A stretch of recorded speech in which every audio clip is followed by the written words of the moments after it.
What's up, y'all? Okay, tip number 3. Tip number 3 on how to become a working actor. Let's talk about agents. And agents are necessary to get in to see casting directors and or producers or whoever's in charge of possibly hiring you or giving you the job. There are different types of agents. There are commercial agents that kind of handle all the commercials and commercial type television that you see. They're what we call legit agents who normally handle theater and film or drama, television. These are, most of them are all SAG-AFTRA affiliated, or they should be. Getting an agent is something. Now, I'm assuming that you've looked at the previous 2 videos and you're doing the work. Okay, so I'm just assuming. So I'm going to just go from there. But if you haven't, you go back, do the work that I told you about, and when you're ready to seek an agent, then you come and look at this video. But anyway, so I'm assuming that you're here. So anyway, getting an agent can be a tough thing. But it's up to a number of factors. You want to make yourself known. You want to let them know that you have something to offer their agency, that you're going to be able to, that you're bookable, that you have something special. If you sing, if you have a different look, there are agencies for all types of looks, all types. There are agencies that basically specialize in minorities. There are agencies that specialize in children. There are agencies that specialize in those who have a really unique look. Just depends. You want to Google legit agencies in your area. Now, if you're in a small town, you're probably going to have to end up trying to list with someone in the closest big city or metropolitan city to you. Like if you're in nowhere, Florida, then you may have to find an agent in Orlando or Tampa or Miami or Jacksonville, for example. If you're in Valdosta or Macon, you may have to find one in Atlanta. So you kind of get it. How to get an agent? Well, there are a number of ways. The best way, I think, or one of the best ways, so they get a chance to really see you, is to become a part of a showcase where you can get in there and do a monologue or 2, something, dramatic or something comedic, and they can see your range and see you in person and get an idea of whether you will fit on their roster. If they have someone that looks like you or who basically has your talent, skill level, they're probably not going to want you because they already have someone like that. They can send out on projects that way. But if they have someone that looks like you, but you have something different or something about you that stands out, it could be that it factor, then they may go ahead and list you. You want to, a lot of agents will tell you on their websites not to call, not to come in. And I got my own philosophies about that, but I'm just going to be keep it basic. I don't want you to get in trouble. Because I always kind of feel like, you do what you got to do without hurting anybody to be seen and get known. But I'll tell you what I do. Everything is about the web these days. You fill out the application on the web, blah, blah, blah. You send your pictures, your headshots, your resume on the web. But I kind of like to do things that are not necessarily conventional. And I'm going to give you a jewel here. I'm giving you this one for free. So I'll fill out the information on the web, but I will also mail them a headshot and resume and a short cover letter saying, hey, I'm J. Oscar Simmons. I'm seeking representation. I am union, or I act. I mean, not act, but of course, they assume you act. But, I sing, I ride motorcycles, I have special talents, I juggle, whatever it is. Make it short. They don't have time to read a dissertation about what you can do or what you think you can do. Make it short. 1, 2, 3, 4 little sentences, and that's it. Leave a contact name, number, and put that in with your headshot and your resume. I also, another jewel I'm gonna drop on you, I also like to send my headshots in the mail in a colored or something that will catch their attention type envelope. So you've seen the manila envelopes that are kind of tan and bland and like look like business. I don't use those. That blends in with everything else in the mail. I use a bright blue or bright red or bright yellow or bright green because I just want to grab their attention. So number one is coming in the mail. They're not checking the website. So when they get their mail, because mail still works, when they get their mail, they're going to see this envelope. And they're going to say, well, what in the hell is this green envelope or this blue envelope? And aha, you already got their attention. So they're probably going to reach for it. Aha, you're getting closer. So they grab the envelope, they open it up, and then you pray that you hold their attention. Your headshot comes out, your resume, and your cover letter, and either they're going to say, okay, and toss it, which happens, or they'll say, okay. But you just want to get them to pick it up and give you that attention. Because once it's there, it's there. And even if they toss it, they might say, where's that headshot I tossed yesterday?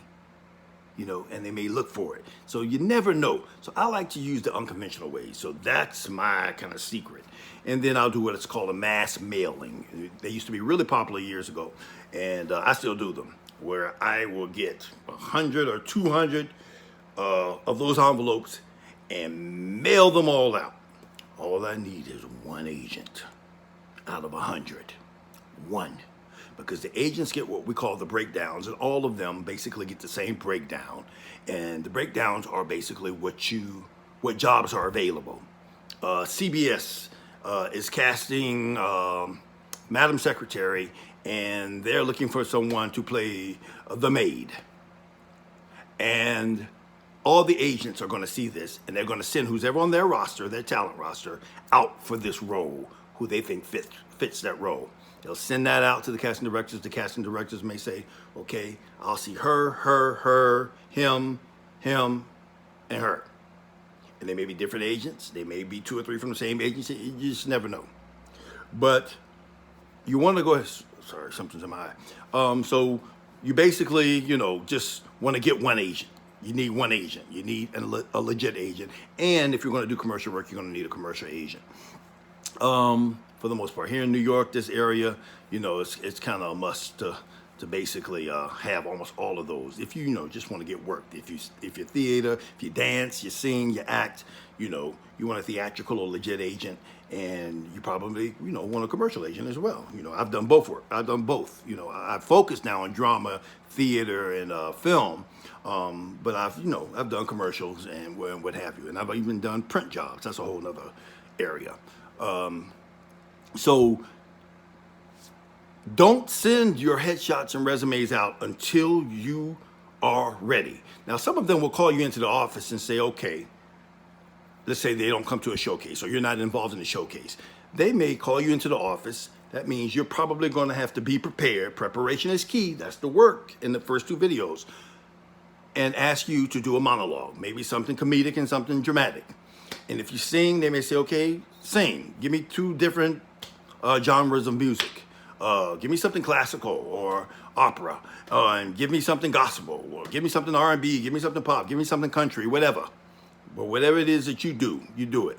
And what I try to do is I try to choose a monologue or something that's short and sweet that goes with the song, because I also sing, that goes with the song that I'm singing. So I can do my monologue and go right into the song, or do my song and go right into the monologue, or what have you. So it kind of tells a story. Kind of like models. When you look through their portfolio, you kind of want that book to tell a story when you're flipping through those pages. So you want to tell a story. You want to entertain them. You want to give them a show. You want to give them a show right there in their office for the 5 minutes or the 10 minutes they're going to give you to try to make an impression. You want to impress. You want to be memorable. So that's the key.